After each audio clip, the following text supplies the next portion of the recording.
E aí, apaixonados por Cristo? Quer escutar uma coisa? Eu tava pensando em uma coisa aqui e queria dividir com vocês. Uma coisa muito legal.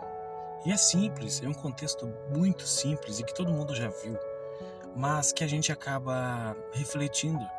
E às vezes no momento difícil a gente acaba entendendo o contexto da história. E tão importante palavra e lição Deus nos deu através da sua palavra.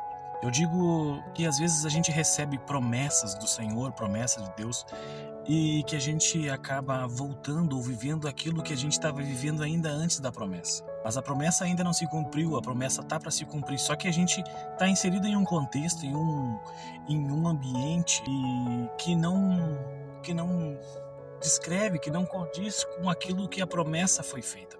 Por exemplo, Davi, ele foi chamado do campo, recebeu a promessa e voltou para o campo. Só que a promessa era o palácio, não era o campo, mas Davi ainda assim retornou, foi pastorear suas ovelhas como fazia sempre.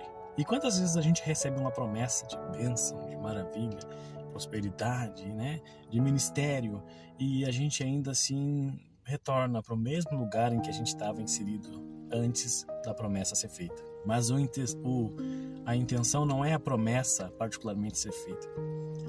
A intenção é que quem fez a promessa é fiel para cumprir. E se hoje Deus fez uma promessa comigo, contigo, com qualquer uma pessoa que possa assistir esse vídeo, ou sei lá onde ele vai chegar, é que quem fez a promessa, sim, é fiel para cumprir.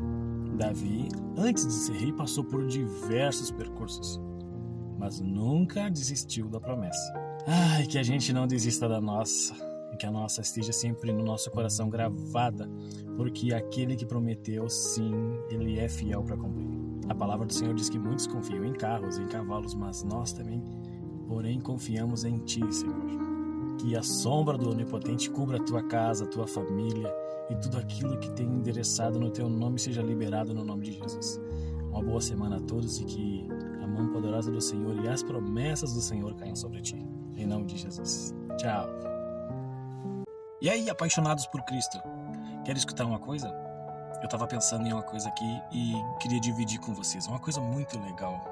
E é simples, é um contexto muito simples e que todo mundo já viu, mas que a gente acaba refletindo. E às vezes no momento difícil a gente acaba entendendo o contexto da história. E tão importante palavra e lição Deus nos deu através da sua palavra. Eu digo que às vezes a gente recebe promessas do Senhor, promessas de Deus, e que a gente acaba voltando ou vivendo aquilo que a gente estava vivendo ainda antes da promessa.